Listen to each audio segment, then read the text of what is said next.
You need an attorney when you're injured because it's not an easy task in order to get fully and fairly compensated, because you're up against big insurance companies with unlimited budgets whose sole interest is to collect premiums and not pay out claims. And therefore, they want to keep the dollars in their treasury, in their bank account, and give you nothing.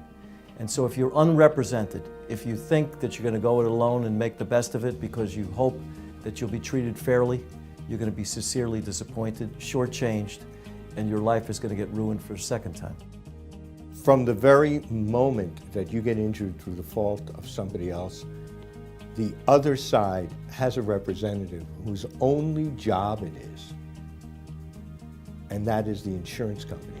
The only job they have is to get that case settled for as little as possible, because that insurance company is not a human being. They're owned by shareholders, and their shareholders want them to bring in as much profit as possible.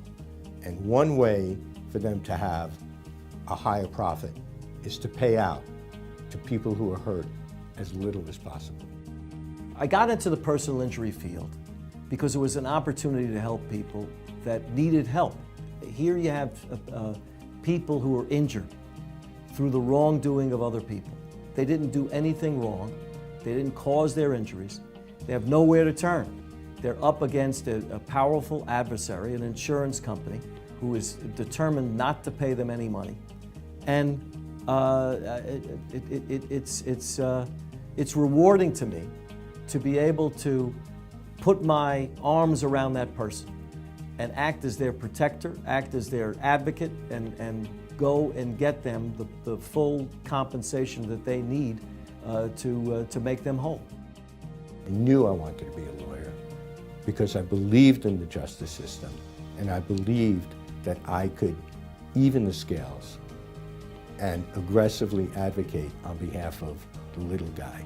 And the little guy, to me, is the guy that gets injured.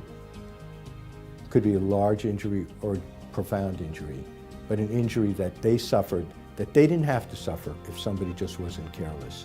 And I want to give them all I got in order to even the scales and make sure they get all they deserve.